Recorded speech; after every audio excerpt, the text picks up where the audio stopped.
Libro segundo de Reyes, capítulo 6, a partir del versículo 8, nos dice la Escritura que tenía el rey de Siria guerra contra Israel y consultando con sus siervos dijo: en tal y tal lugar estará mi campamento.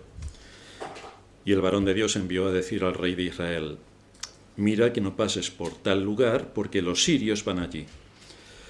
Entonces el rey de Israel envió a aquel lugar que el varón de Dios había dicho, y así lo hizo una y otra vez con el fin de cuidarse. Y el corazón del rey de Siria se turbó por esto. Y llamando a sus siervos les dijo: ¿no me declararéis vosotros quién de los nuestros es del rey de Israel? Entonces uno de los siervos dijo: no, rey, señor mío, sino que el profeta Eliseo está en Israel, el cual declara al rey de Israel las palabras que tú hablas en tu cámara más secreta. Y él dijo: id y mirad dónde está, para que yo envíe a prenderlo. Y le fue dicho: he aquí que él está en Dotán. Entonces envió el rey allá gente de a caballo y carros y un gran ejército, los cuales vinieron de noche y sitiaron la ciudad. Y se levantó de mañana y salió el que servía al varón de Dios, y aquí el ejército que tenía sitiada la ciudad, como gente de a caballo y carros. Entonces su criado le dijo: ah, señor mío, ¿qué haremos? Él le dijo: no tengas miedo, porque más son los que están con nosotros que los que están con ellos. Y oró Eliseo y dijo: te ruego, Jehová, que abra sus ojos para que vea.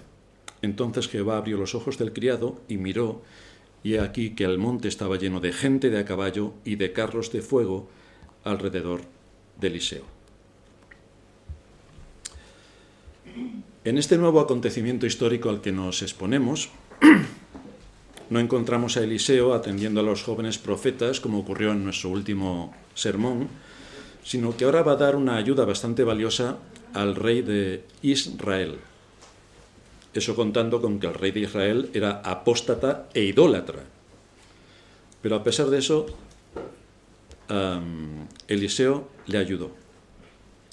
Una vez más vemos el corazón del rey de Siria, cómo fue movido para entrar en guerra contra Israel. Siguiendo la consideración o el consejo de sus militares, decidió acampar en un cierto lugar para llevar a cabo una emboscada contra el rey de Israel, de manera que cuando pasase por allí el rey de Israel, que era un lugar por el que a menudo pasaba, lo pudiera tomar cautivo. Dios le dio, según nos relata el texto, esta información a Eliseo respecto al peligro en el que se iba a encontrar el rey de Israel, y Eliseo advirtió de esta situación al rey. Aún a pesar, como decía, de tener un monarca apóstata e idólatra, Eliseo mantuvo un espíritu conciliador y le comunicó al rey la situación en la que se podía encontrar delante de su enemigo. Esto nos muestra de qué manera también se requiere de nosotros, cuando tengamos la oportunidad, hacer el bien a todos los hombres. Cuando tengamos la oportunidad, hacer el bien a todos los hombres. Y no guardar rencor, o un rencor que nos lleve a actuar con malicia frente a nuestros semejantes. Porque la malicia está bastante penada por las Escrituras. El tener un corazón malicioso que siempre malpiensa de absolutamente todo. Si hablas porque hablas, si no hablas porque no hablas, si eres mudo porque eres mudo y si no eres mudo también. Entonces esto está bastante condenado por la Escritura. El creyente, en su mayor parte, no está rodeado de riquezas ni tiene un poder extraordinario, pero sí que tiene una responsabilidad hacia sus gobernantes y hacia todos aquellos que están en una posición de autoridad. No solamente debemos recordar que los gobernantes están puestos por la voluntad de Dios, lo cual nos lleva, según nos enseña la Escritura, a honrar al rey, que es aquí lo que hace Eliseo, sino que también nos muestra la Escritura mandatos específicos respecto a los gobernantes o a las personas que están en autoridad. El apóstol Pablo, escribiéndole a Timoteo en su primera carta, capítulo 2, dice: exhorto ante todo a que se hagan rogativas, oraciones, peticiones y acciones de gracias por todos los hombres, por los reyes y por todos los que están en eminencia, para que vivamos quieta y reposadamente en toda piedad y honestidad, porque esto es bueno y agradable delante de Dios, nuestro Salvador. Ahora, aquí en la cristiandad el lío es monumental, porque el texto no está diciendo que oremos por ellos para que se conviertan. Y la cristiandad, Señor, convierte al rey, convierte al presidente. Bueno, eso sería un milagro mayor que convertir a Judas. Por lo tanto, no está hablando la Escritura de esto, está hablando y nos está exhortando para que estos gobernantes puedan dirigir sus naciones con justicia. De eso es lo que está hablando el texto. Pero no para que se conviertan, sino para que podamos vivir en paz, para que nos dejen tranquilos y que su cuidado extremo que tienen de los ciudadanos, que no tengan tanto cuidado de los ciudadanos, que nosotros ya sabemos cuidarnos, que se ocupen de sus cosas y nos dejen en paz. Eso es más o menos lo que quiere decir el texto. Pero bueno, esto en la cristiandad estamos hablando de otra cosa. Hoy vamos a ver 4 aspectos que se desprenden de nuestra narrativa. Vamos a ver en primer lugar el ataque, en segundo lugar la advertencia, en tercer lugar la prueba y en cuarto lugar la realidad. Así que vamos a ver en primer lugar el ataque. Si estudiamos un poco la Escritura, solo un poco, no hay que ir a Oxford, ni a Cambridge, ni a ninguno de estos sitios tan importantes, solamente si nos dedicamos a estudiar nosotros la Escritura, podemos ver cómo Dios lleva a cabo sus propósitos eternos actuando en el reino de los hombres por medio de su providencia, y cómo a través de su providencia ejecuta los juicios. De forma natural, ejecuta sus juicios. Como nada ocurre por casualidad, la cristiandad cree que sí, pero la Biblia dice que no. Nada ocurre por casualidad.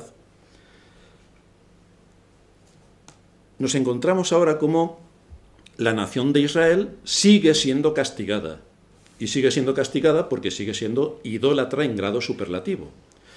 Esta idolatría no la tienen por ignorancia, porque el segundo mandamiento de la ley de Dios dice: no te harás imagen ni ninguna semejanza de lo que hay arriba en los cielos, ni abajo en la tierra, ni en las aguas debajo de la tierra. No te inclinarás a ellas, ni las honrarás. Esto lo sabían perfectamente porque la ley ya la tenían por escrito. Así que no eran ignorantes, pero eran desobedientes, porque hacían lo contrario a lo que la ley decía. Bueno, nosotros que somos tan inteligentes, porque vivimos en el siglo XXI, y somos mucho más inteligentes que ellos, ¿dónde va a parar? Decimos, pero ¿cómo pueden ser tan idólatras que violan el segundo mandamiento? Os voy a contar un secreto. El tercer mandamiento habla de no tomarás el nombre de Dios en vano. En el mundo anglosajón, 17 millones de veces al día dice cada uno, oh my God. Eso es tomar el nombre de Dios en vano. En el mundo de habla hispana ya no quiero ni hablar del asunto. El cuarto mandamiento, que es el cuarto mandamiento, dice: acuérdate del día de reposo para santificarlo. No harás en él obra alguna, tú, ni tu hijo, ni tu hija, ni tu criado, ni tu siervo. No sé si la cristiandad se ha enterado de eso. Que el cuarto día, o sea que el cuarto mandamiento, es el día de reposo cristiano. Y que está santificado. Por lo tanto hay que apartarlo de su uso normal para un uso específico. Pero esto en la cristiandad, fijaos que ven muy mal esto de la idolatría, segundo mandamiento, pero el cuarto mandamiento parece que no está dentro del decálogo. Pero sí está. Es el cuarto mandamiento. Por lo tanto, en vez de juzgar y condenar tanto a los idólatras, habría que darle la vuelta al espejo y mirarnos al espejo como cristianos para ver si guardamos el cuarto mandamiento, tal y como enseña la Escritura. Y mucho me temo que la cristiandad, el cuarto mandamiento, no lo quiere ni ver, porque es cuando se hace todo lo que no ha tenido tiempo de hacerse durante la semana. ¿Que me voy de viaje? Es que si me voy en domingo me cuesta más barato. En el trabajo, bueno, es que si trabajo el domingo tengo un extra, porque hay asuntos que tienen que ver con necesidad, que hay que trabajar el domingo porque es una necesidad, y otro que es codicia o ambición. Entonces uno debe distinguir estas cosas. El asunto aquí, o lo que viene de fondo, es que Dios puso en el corazón de los enemigos de Israel otro nuevo ataque por causa de la idolatría en la que Israel estaba sumido. Entonces es juicio sobre juicio sobre juicio sobre juicio, a ver si Israel se entera. El asunto es que no se enteró, y así acabó como acabó. Tenía el rey de Siria guerra contra Israel y, consultando con sus siervos, dijo: en tal y tal lugar estará mi campamento. Y lo que nos muestra esta situación es la ingratitud del monarca sirio sobre la curación de su general. No sabemos cuánto tiempo habría pasado desde que Naamán fue curado, pero es que el rey sirio envió una carta personal al rey de Israel para que curase a su siervo Naamán, el general de los ejércitos sirios. Bueno, y otra vez estamos en guerra. ¿Y la gratitud que debe mostrarse en el corazón por haber hecho tal cosa? La gente ni se acuerda. ¿Cuántos están suplicando a Dios que les ayude para salir de tal situación, que me guíe, que me resuelva la situación, que abra los caminos para que pueda llegar hasta donde quiero? Dios le concede el deseo de su corazón y automáticamente ya no se acuerdan de Dios. Es como los que están, el libro de John Newton, que narra su biografía, está hablando, John Newton es el que escribió Sublime Gracia del Señor, y fue pastor también en una iglesia en Inglaterra. Él, cuando era negrero, es decir, traía negros de África a Europa, pues en alta mar hubo una tormenta espantosa que todos estaban pensando en morir. Y entonces todos sus compañeros, que eran también marineros y negreros como él, empezaron a rezar lo que sabían, no sabían mucho, pero en ese momento empezaron a creer en Dios porque se iban a morir. Luego la tempestad se fue.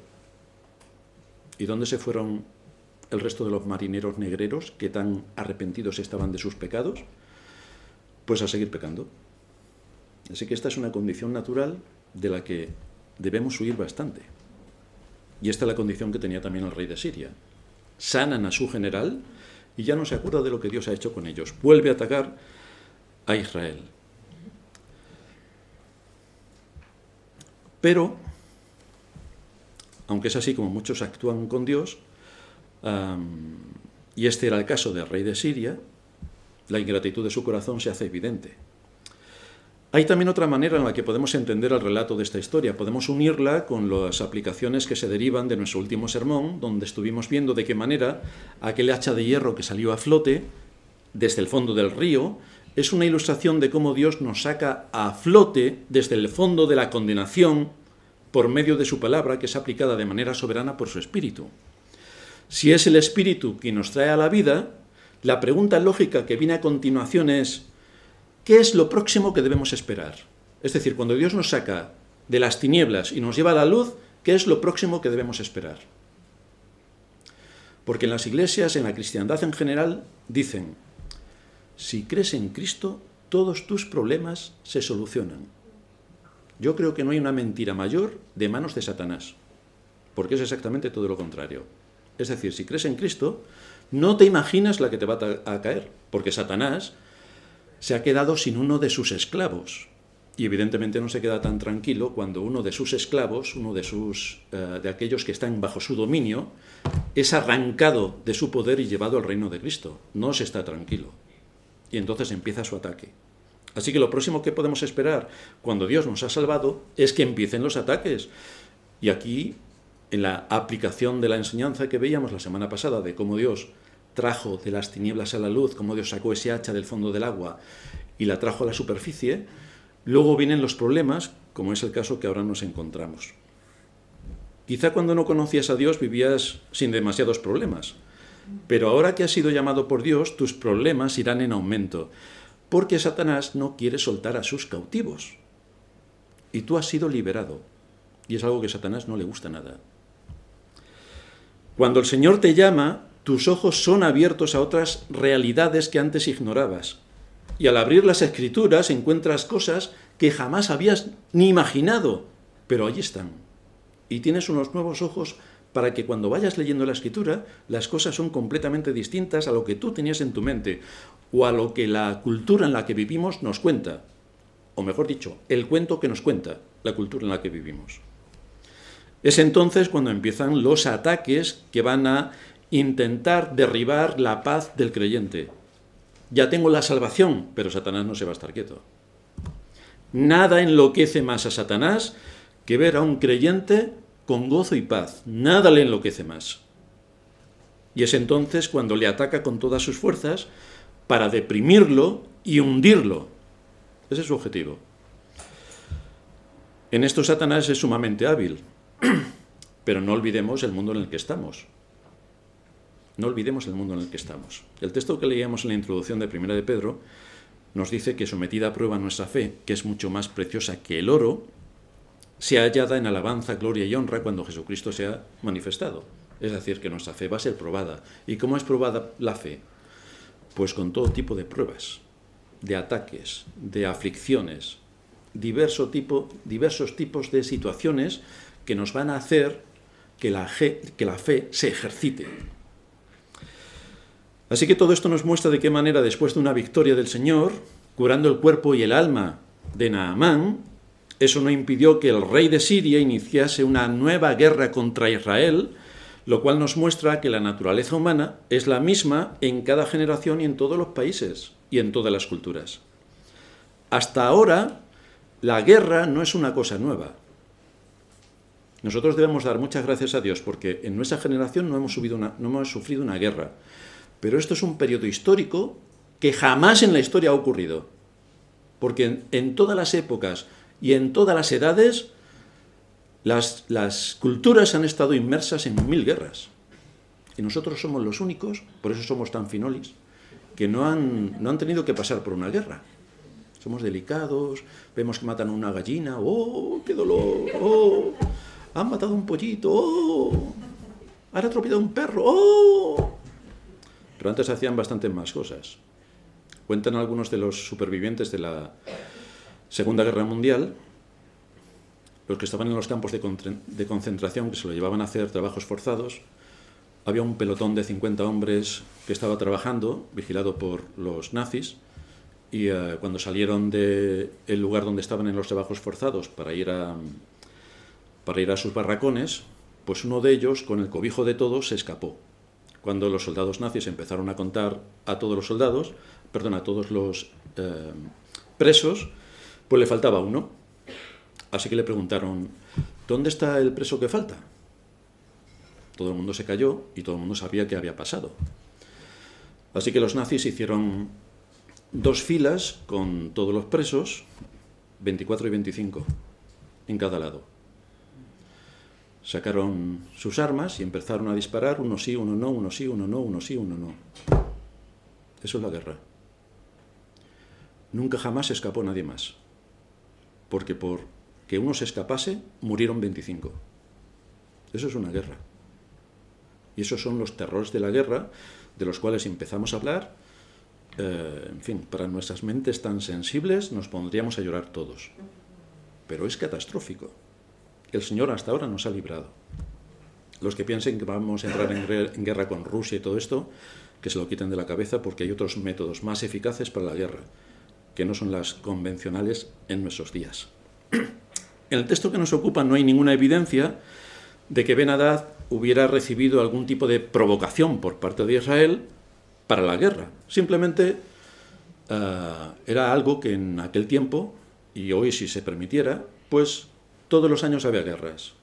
De hecho, en los libros históricos se nos dice que en el tiempo en que los reyes iban a la guerra, pues era el tiempo que los reyes iban a la guerra. El Imperio Romano en marzo iban a la guerra, todos los años. En marzo, que es cuando empezaba el buen tiempo, a la guerra. Y el rey Ben-Hadad, el rey de Siria, sabía que el rey de Israel pasaba por un lugar particular y entonces quería montarle una emboscada. Y de la misma manera actúa el enemigo de nuestras almas. Él sabe cómo montarnos una emboscada, porque conoce nuestras debilidades. Y sabe que hay patrones de conducta que se repiten en nosotros y entonces monta una emboscada. Actúa donde probablemente puede ganar una batalla sobre nosotros. Allí actúa con más eficacia. Y esto nos debería hacer estar muy atentos porque el enemigo no descansa. Nosotros sí descansamos, nos echamos la siesta espiritual, nos dormimos en nuestros quehaceres espirituales, hoy no he leído la Biblia, ¿qué le vamos a hacer? Mañana tampoco, bueno, a ver si el mes que viene tengo un rato, bueno, los años bisiestos, si es posible, pero nunca tenemos tiempo. Pero Satanás tiene todo el tiempo. Tiene todo el tiempo. A pesar de que este rey hizo tan cuidadosamente sus planes, olvidó que había alguien mucho más alto que él y que domina en los cielos y en la tierra. Y el varón de Dios, nos dice el versículo 9, envió a decir al rey de Israel, mira, que no pases por tal lugar porque los sirios están allí. Los métodos que Dios emplea en su providencia son enormemente variados. Igual que los trabajos variados que Él ha hecho en la creación. Tenemos plantas, tenemos animales y tenemos todo el universo infinito que Dios, de acuerdo a su poder, ha creado. Pero en esta ocasión Dios no empleó las fuerzas de la naturaleza como cuando derrotó al ejército egipcio, cuando pasaban el Mar Rojo y el mar se les vino encima. No utilizó las fuerzas de la naturaleza. Tampoco entregó al rey de Israel en una batalla que le permitiera vencer al rey de Siria, sino que simplemente comunicó la situación y los propósitos a Eliseo para que le diese al rey una advertencia. Y esto es lo que nos lleva a nuestro segundo punto, la advertencia. La advertencia. Observamos que era el hombre de Dios, así lo define la Escritura. No era Eliseo. Eliseo era el nombre del hombre, pero la Escritura matiza. El hombre de Dios, para darle un rango oficial, el hombre de Dios, fue con una advertencia al rey. Por tanto, Eliseo estaba actuando en su condición oficial de parte de Dios. En otras ocasiones fue el enviado de Dios para ayudar a sus estudiantes, en otras a gente pobre como aquella viuda, en otras a gente pudiente como a la sunamita, pero aquí al rey. Esto nos muestra que cualquier don que Dios da a su pueblo debe ser usado para el bien de otros. Y uno de nuestros deberes es emplear el conocimiento espiritual que Dios nos ha dado para advertir de los peligros a otros que puedan estar en una situación más infantil. Aunque en nuestra época parece que la cristiandad no quiere escuchar las advertencias, bueno, no quiere ni escuchar las escrituras, aunque dice que las lee, pero desde luego no tiene oídos. Aunque en nuestra época parece que la cristiandad no quiere escuchar las advertencias porque el orgullo está muy alimentado por la cultura que nos envuelve, es nuestro deber advertir de los peligros. Es nuestro deber advertir de los peligros. Dios tiene misericordia de su pueblo cuando usa a los propios creyentes para advertir a sus hermanos de que están en peligro. Los hermanos que quizá no lo escuchen, pero por lo menos tienen la advertencia. Dios también usa a los pastores para advertir de que podemos estar en algún peligro. Bueno, la cristiandad en general tampoco escucha mucho, pero luego vendrán las consecuencias. El asunto es cuántas experiencias desagradables nos ahorraríamos si considerásemos las exhortaciones que desde el púlpito o personalmente los pastores nos dan. ¿Cuántos problemas nos ahorraríamos? ¿Cuántos? El Señor dejó a la responsabilidad del rey su actuación y le advirtió sobre lo que podría pasar. Nos dice el versículo 10 que entonces el rey de Israel envió a aquel lugar que el varón de Dios había dicho, y así lo hizo una y otra vez con el fin de cuidarse. Así que vemos aquí que el rey no se creía mucho lo que Eliseo le había dicho, porque envió exploradores una y otra vez para asegurarse que lo que Eliseo le había dicho es exactamente así como estaba. Es decir, no se fiaba mucho de Eliseo. Así es como también muchos actúan en la cristiandad. No se fían mucho de sus pastores. En la mayoría de los casos hacen bien. Entonces que verifiquen. Y si verifican y aquello se ratifica, pues entonces deberían cambiar la conducta, como hizo el rey de Israel. Y el corazón del rey de Siria se turbó por esto y llamando a sus siervos les dijo: ¿no me declararéis vosotros quién de los nuestros es el rey de Israel? Porque claro, si él está esperando que allí pase el rey de Israel para montarle una emboscada y resulta que el rey de Israel no pasa, algo está pasando aquí. Es decir, alguno de los siervos del ejército de Siria le está hablando al rey de Israel. Así que uno de los siervos le dijo: no, rey señor mío, sino que el profeta Eliseo está en Israel, el cual declara al rey de Israel las palabras que tú hablas en tu cámara más secreta. No hay nada que tú hables que Eliseo no sepa. Posiblemente el siervo que le está hablando así al rey puede haber sido alguno de aquellos criados que formaban parte del séquito de Naamán, que fue a la tierra de Israel y estuvo con Eliseo, porque le contó toda la realidad de lo que envolvía la situación en la que estaban. Y esto nos lleva a nuestro tercer punto, la prueba. Este milagro ocurrió en Dotán, que está al oeste del Jordán y al noroeste de Samaria. El versículo 13 habla el rey sirio y dice: id y mirad dónde está para que yo envíe a prenderlo. Y le fue dicho: he aquí que él está en Dotán. Lo cual nos ilustra de la insistencia del enemigo. Insistencia. Quería captar al rey de Israel, ve que no puede, pero ve que hay un hombre que tiene más importancia que el rey de Israel, el profeta. Así que va a atacar al profeta. De la misma manera que el rey sirio buscó una salida para caer sobre su víctima, el diablo hace exactamente lo mismo. ¿O creéis que está quieto? A nosotros nos parece que vivimos tranquilamente en el mundo, con nuestras cosas. pero detrás de todo esto está el diablo maquinando cómo hacernos caer en la depresión, hacernos caer en el desasosiego, hacernos caer en la frustración, hacernos caer en lo que pille o más débil encuentre en nosotros. Entonces envió el rey gente de a caballo y carros y un gran ejército, los cuales vinieron de noche y sitiaron la ciudad. Que el rey tenía alguna noción del poder de Eliseo queda evidente por la extraordinaria fuerza armada que envió para detener a Eliseo. Gente de a caballo, carros y un gran ejército para detener a un hombre. Así que parece que el rey sirio se estaba tomando bastante en serio lo que tenía por delante. Además fue de noche. Sitió la ciudad de Dotán de noche. Lo cual nos ilustra la verdad de que el hombre natural, es decir, el que está caído, prefiere la oscuridad a la luz. Yo me pregunto muchas veces, ¿por qué en vez de celebrar el fin de año a las 12 de la noche, que te pasas la noche ahí con un sueño atroz, no lo hacen a las 12 del mediodía y tenemos todo el día para disfrutar? Yo lo digo siempre en mi casa. Pues no, tiene que ser a las 12 de la noche. Pues me fastidia que no veas, porque a las 12 ya estoy durmiendo hace 2 horas. Pues así tenemos al hombre de este mundo. La noche es lo que más le gusta. Pero esto significa también que nuestro adversario sigue una política de disimulo y camuflaje.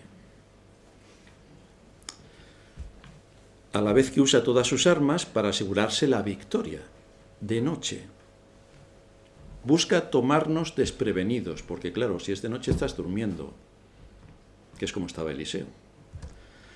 El diablo busca tomarnos desprevenidos, sobre todo cuando estamos entretenidos en nuestros quehaceres. Tenemos tantas cosas que hacer que lo que realmente tendríamos que hacer, en primer lugar, no lo hacemos, porque tenemos muchas cosas que hacer. Nos pilla sin prestar atención a lo que ocurre a nuestro alrededor, porque pensamos que todo el mundo se centra en nosotros, así de egoístas somos, y no nos damos cuenta de cómo el diablo en el mundo está moviendo sus hilos para cumplir sus propósitos perversos. Un pastor de Estados Unidos me decía ayer que en el estado de Illinois, creo que era, en las iglesias ya no puedes hablarle a los jóvenes menores de 18 años sobre que hay varón y mujer. Ya no puedes enseñarles esto. Claro, la Biblia empieza diciendo que varón y hembra los creó, ya no puedes decir esto. De hecho, a MacArthur le han cerrado los canales y tiene algunos problemas porque ha dicho que hay 2 géneros en el mundo, los hombres y las mujeres. Pues se ve que la ciencia dice que no, que hay 57. Está el género de los lelos, el género de los... En fin, ahí podéis poner los adjetivos que queráis porque creo que son los géneros que más abundan. Pero en cuanto al físico, según la Escritura y según lo que uno ve, hay un hombre y una mujer. Yo no sé si cuando van al médico, la mujer va al... no sé cómo se llama el del hombre, ese, y el hombre va a la ginecóloga, no sé. Algo debe ser así, pero no entiendo muy bien esto todavía. El asunto es que Satanás utiliza toda su política de disimulo y camuflaje para hacernos caer, para que desistamos de nuestra responsabilidad, para que bajemos la guardia, para que dejemos de confiar en Dios. Y así nos habla como la serpiente. ¿Con que Dios ha dicho? Pues yo creo que no, porque fíjate. Entonces el maligno aparece con toda su fuerza y si le es posible, te pulveriza. Si le es posible, te pulveriza. Se levantó de mañana y salió el que servía al varón de Dios. Por la noche el ejército ya ha rodeado la ciudad. Un gran ejército, con gente de a caballo y carros. Y el ejército. Se levantó el que servía al varón de Dios, y aquí el ejército que tenía sitiada la ciudad, con gente de a caballo y carros. Entonces su criado le dijo: «¡Ah, señor mío, qué haremos!». El aviso que pronuncia el siervo de Eliseo y cómo le inundó el miedo nos muestra lo que estaba ocurriendo. Es como si nosotros nos levantamos una mañana y veremos carros de combate alrededor y un ejército impresionante rodeando la ciudad en la que estamos. O sea, No sé qué os pasaría a vosotros, pero a mí me empiezan a temblar las piernas de ver un ejército numeroso alrededor. Y así estaba este joven siervo del profeta. Y es así también como en muchas ocasiones nos hemos encontrado cuando no hemos tenido la esperanza de que Dios nos libre de alguna situación crítica. ¿Qué vamos a hacer ante esta situación crítica que me afecta a muchos niveles? Y cómo pasado el tiempo podemos recordar cómo la mano de Dios estuvo sobre nosotros y nos sacó de aquella situación. Y esto es también lo que va a ocurrir aquí. El creyente es amenazado por más numerosos y más formidables enemigos de los que tenía Eliseo en este momento. A nosotros nos parece que no, pero es que sí. Dice Pablo que no tenemos lucha contra sangre y carne, sino contra principados, contra potestades, contra los gobernadores de las tinieblas de este siglo, contra huestes espirituales de maldad en las regiones celestes. Es decir, que hay un amplísimo ejército que trabaja para desestabilizar al creyente y para hundirlo, para tentarlo y para sacar todo tipo de situaciones en las que podamos caer. La madurez espiritual a la que nos llama la Escritura implica que vamos a ser conscientes de nuestras limitaciones y que vamos a descansar en la obra todopoderosa del Dios de las Escrituras, pero no siempre es así. En este caso, Eliseo tranquiliza a su siervo. No tengas miedo, porque más son los que están con nosotros que los que están con ellos. Y así Eliseo empieza a llevarle a conocer al Dios a quien servía. Hay un ejército numeroso a nuestro alrededor, pero esa no es toda la realidad. En nuestro cuarto punto vamos a ver la realidad. Vamos a ver exactamente qué es lo que había detrás.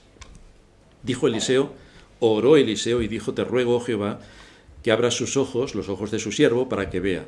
Entonces Jehová abrió los ojos del criado y miró, y aquí que el monte estaba lleno de gente de a caballo y de carros de fuego alrededor de Eliseo. Así que allí había algo más, que antes no habían visto con los ojos de la carne, y que ahora sí podían ver. Lo primero que hace Eliseo, como estamos leyendo, no es otra cosa sino orar. Orar. Tenemos una situación crítica, tenemos al enemigo delante de nosotros, tiene la intención de aniquilarnos. Y que tiene la intención este mundo de aniquilar el Evangelio y al cristianismo es más que evidente. La ideología de género y todo lo que viene detrás. Todas las manipulaciones que se llevan a cabo desde todas las grandes instituciones que sirven a su padre el diablo, como buenos servidores que son, pero nosotros tenemos que ser conscientes del mundo en el que vivimos. Eliseo fue consciente de lo que pasaba, y viendo lo que pasaba, oró para que el Señor le diera a su criado ojos para ver lo que aparentemente no se veía. Y si hay dominios y potestades que están para destruir el cristianismo, hay otros ejércitos que están para defenderlo. Esto es lo que le está diciendo. Así que, nuevamente una lección para nosotros. ¿Es la oración lo primero que viene a nuestra mente en momento de aflicción o de prueba o de un asunto crítico? Lo primero que viene a nosotros es la oración, porque Eliseo nos muestra que sí. Es un recurso que la Escritura pone a nuestra disposición. Entonces, nos sigue diciendo el texto, que Jehová abrió los ojos del criado y miró, y he aquí que el monte estaba lleno de gente de a caballo y de carros de fuego alrededor de Eliseo. El ejército invisible se hizo ahora visible para ellos. Si Dios está con nosotros, dice la Escritura, ¿quién puede estar contra nosotros? El asunto es si nosotros nos creemos que Dios está con nosotros.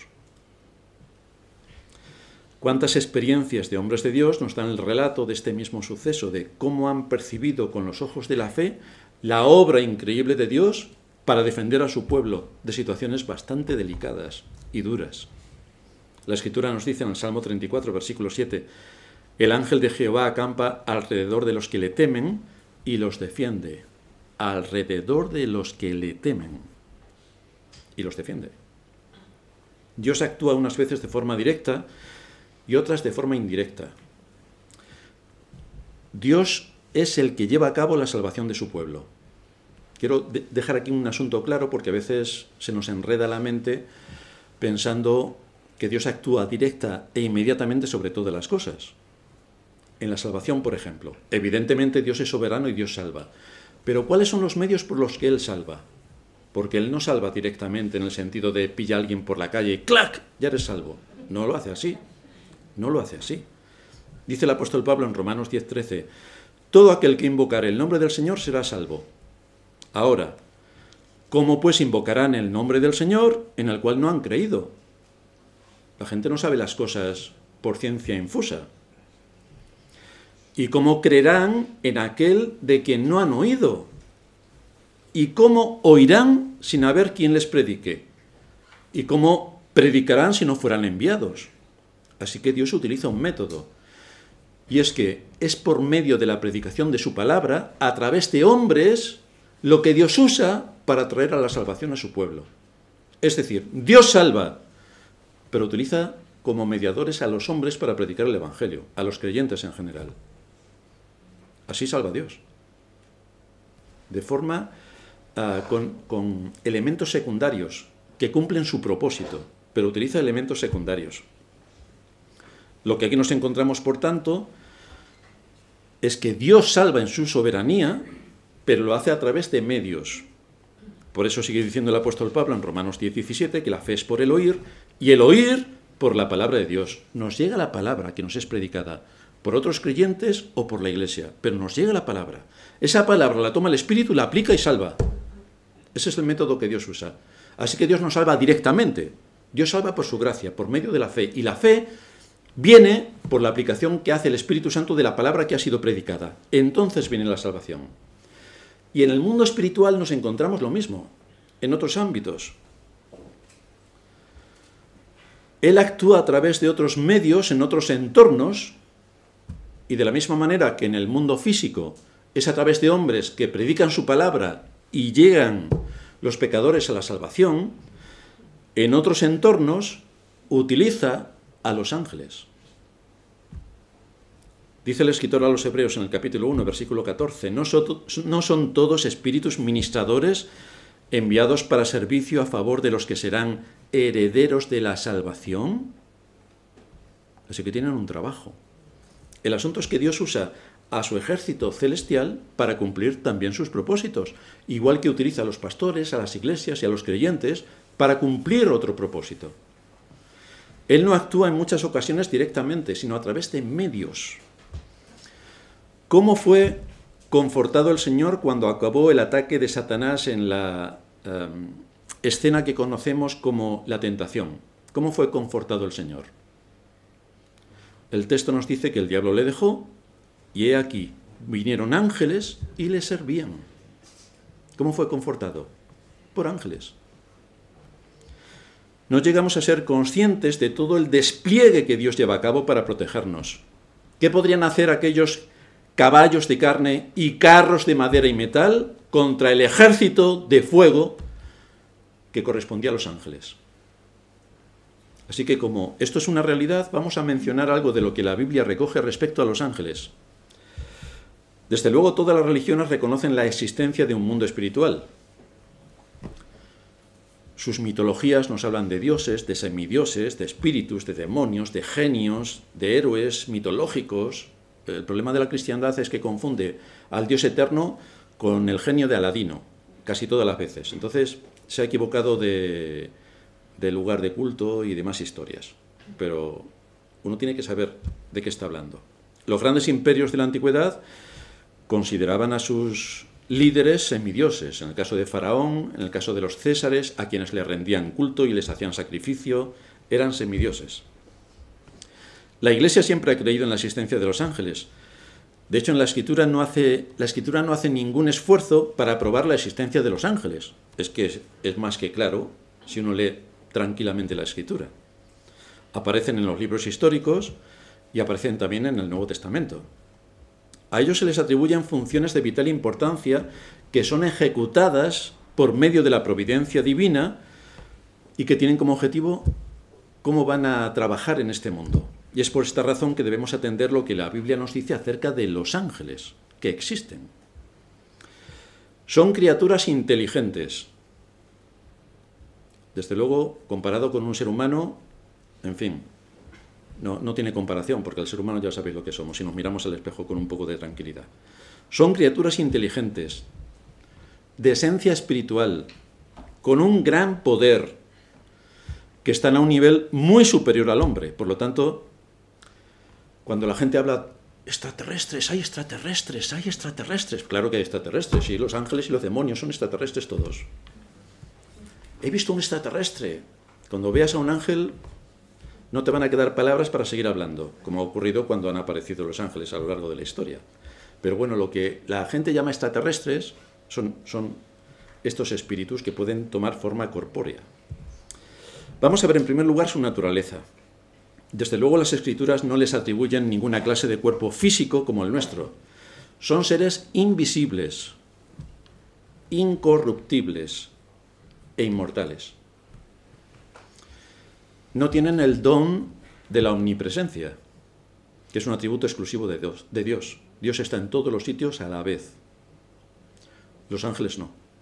Les pasa como a nosotros. Si estamos aquí, no podemos estar en Filipinas, tomando allí el sol. Bueno, en Filipinas no, nos iremos al Caribe, que hay mejor sol. No podemos estar en otro lugar. La omnipresencia es una cualidad del ser de Dios, de nadie más.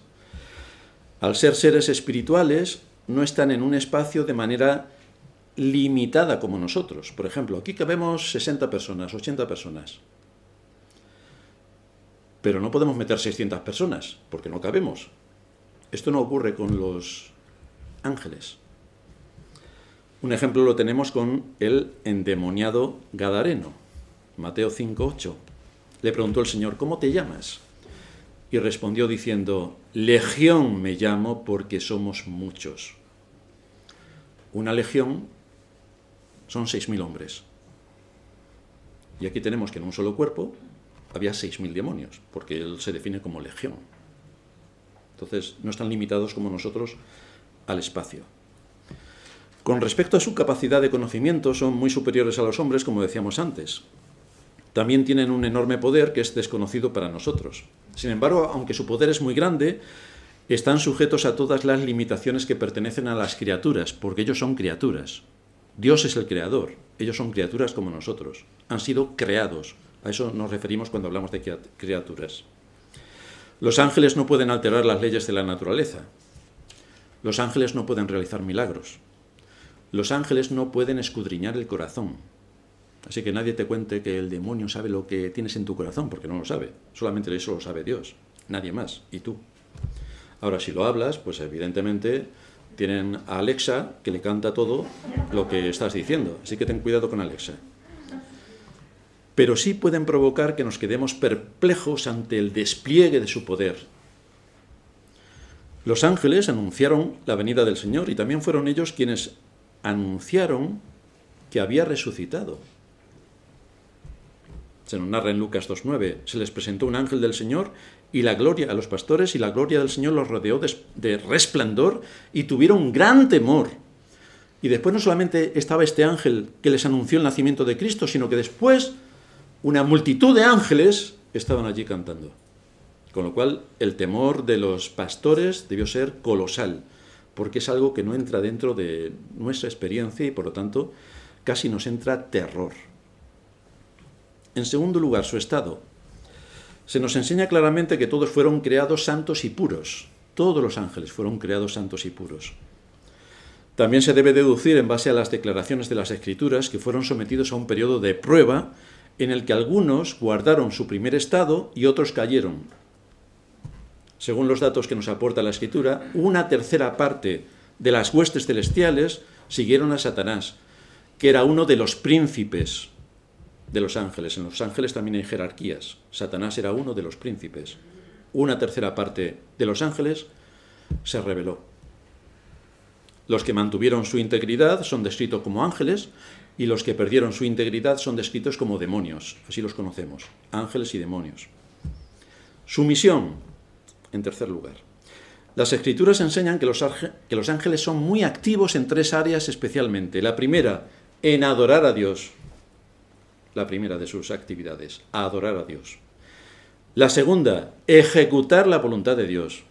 Y la tercera, asistir a los herederos de la salvación.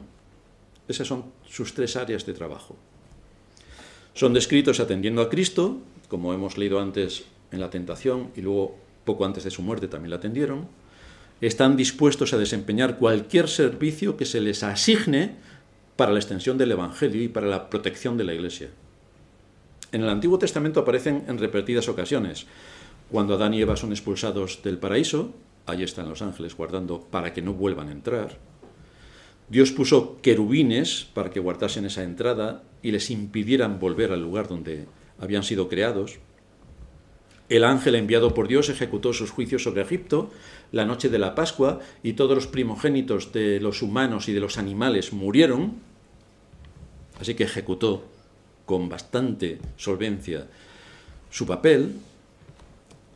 También es lo que iba a hacer el ángel contra Jerusalén en tiempos de David por haber censado al pueblo, y David, suplicando al Señor, evitó una gran matanza. Un ángel alentó a comer a Elías cuando huía de Jezabel, y entonces le guió. Un ángel mató en una noche 185.000 hombres en el campamento de los asirios para librar a Jerusalén del cerco a la que estaba sometida y que estaban muertos de hambre. 185.000 asirios en una sola noche. Eliseo, que es el caso que nos ocupa, oró al Señor para que su siervo viera el ejército celestial que estaba detrás de las filas enemigas, pero también aparecen en el Nuevo Testamento hablando con María sobre la llegada de Cristo. Llamará su nombre Jesús, le dijo el ángel, anunciando el nacimiento del Señor a los pastores, como hemos leído, sirviendo a Cristo tanto en la tentación como en su resurrección, como en su ascensión.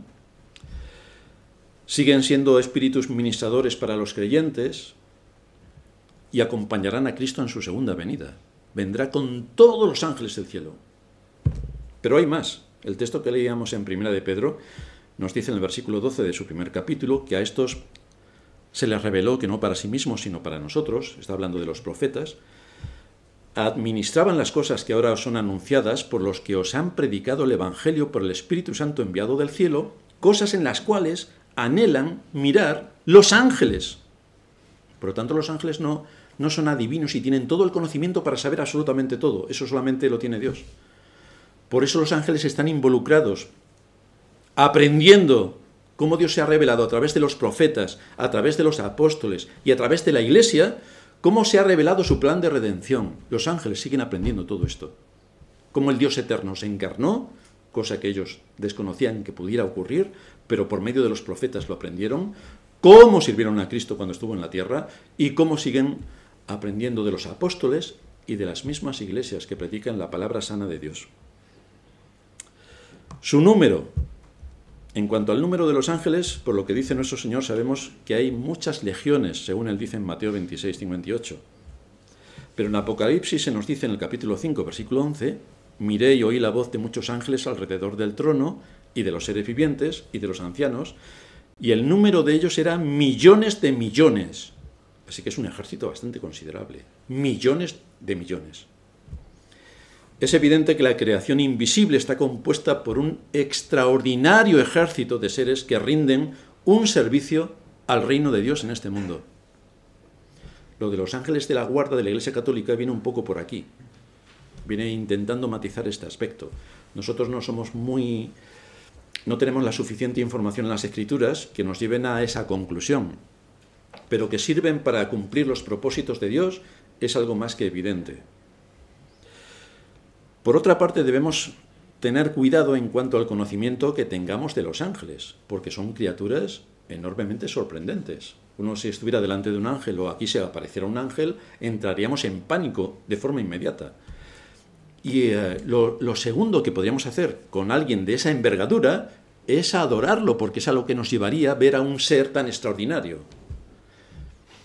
En la antigüedad se adoraban los ángeles y hoy muchos de la cristiandad también lo hacen. Pero Pablo dice en Colosenses 2:18, nadie os prive de vuestro premio, afectando humildad y culto a los ángeles. Por lo tanto, él está definiendo que en aquella época ya se estaba dando culto a los ángeles, a estos seres extraordinarios. Pero también nos habla la Escritura de quién es el único que puede ser adorado. El apóstol Juan cayó en esto cuando estaba en Patmos y vio todo lo que el ángel estaba diciendo. Y en el capítulo 10 capítulo 19, versículo 10 de Apocalipsis, nos dice que cuando el ángel le habló y le contó todo lo que suponen las visiones de Apocalipsis, yo me postré a sus pies para adorarle. Y él me dijo, mira, no lo hagas, yo soy consiervo tuyo y de tus hermanos, que retienen el testimonio de Jesús. Adora a Dios, porque el testimonio de Jesús es el espíritu de la profecía. A mí no me tienes que adorar, adora a Dios. Pero fijaos qué curioso, cuando Cristo estaba en este mundo, admitió la adoración. A Cristo le adoraron en numerosas ocasiones. Era el Dios encarnado. Así que Cristo sí que admitió la adoración. Pero el ángel rápidamente le dice, si hubiera sido un demonio, desde luego, ya sabéis en la tentación, todo esto te daré si postrado, le dice el demonio al Señor, si postrado me adorares. Pero aquí tenemos un ángel de los de verdad que dice, no me adores a mí. No, adora a Dios. Desde luego muchas han sido las herejías que han salido de la Iglesia por causa del culto a los ángeles. Pero la Escritura es tajante, adora a Dios. Él es el único que puede ser adorado. Él es el Creador y Señor. Los demás todos somos sus criaturas. Evidentemente, si se nos prohíbe el culto a los ángeles, que son seres vivos, espirituales, poderosos y santos, mucho menos a las imágenes de madera, de yeso, de piedra o de metal, con la que la cristiandad está inundada. Ahí está el segundo mandamiento de la ley de Dios. No te harás imagen. Oídos cerrados. ¿A qué conclusión nos lleva todo esto? Esta escena en la que vemos cómo Eliseo ora y se hace visible a los ojos del siervo lo que hay detrás de los ojos físicos, nos muestra cómo Dios ha puesto a nuestra disposición una enorme cantidad de recursos. Si miramos con los ojos de la fe. Si miramos con los ojos de la carne, pues entonces nos hundimos, como hizo Pedro cuando se dirigía, Señor, yo también quiero andar sobre el agua. Empezó a andar sobre el agua, miró al agua y evidentemente se hundió. Pero tenemos muchos recursos a nuestra disposición si miramos con los ojos de la fe. ¿Cuántas son las batallas que estamos librando? Si alguno dice que no está librando ninguna batalla, es que es un mentiroso. Porque todos, de una manera u otra, estamos en medio de una batalla. Todos. Esto es una constante en cada creyente hasta que lleguemos al reino de los cielos. Si fuéramos impíos no tendríamos ninguna batalla. Pero si siendo creyentes tenemos todas las que podamos imaginar y algunas que no imaginamos. Cada uno puede tener una guerra particular contra la depresión, contra la frustración, contra el desaliento, contra el orgullo, contra el egoísmo, contra la incredulidad, contra la pereza, contra el descontento, contra la queja, contra el engaño de nuestro corazón. Y hay muchas más. Pero Dios ha prometido que no nos abandonará, no nos abandonará. Hay un gran ejército a nuestro lado, si miramos con los ojos de la fe. Al igual que estaba al lado de Eliseo, hay un ejército a nuestro favor. No es para que miremos, tenemos a muchos ángeles luchando con nosotros. No, nuestra confianza tiene que estar en Dios, que pone los recursos para fortalecernos. No en los ángeles, no en el medio, sino en el origen. En todo lo que Dios hace por su pueblo. No estamos solos. Dios nos da su Espíritu para guiarnos a toda verdad. Nos da su palabra, que es la verdad revelada. Nos da inteligencia para que podamos profundizar en las Escrituras y extraer todo su contenido. Nos da los medios de gracia.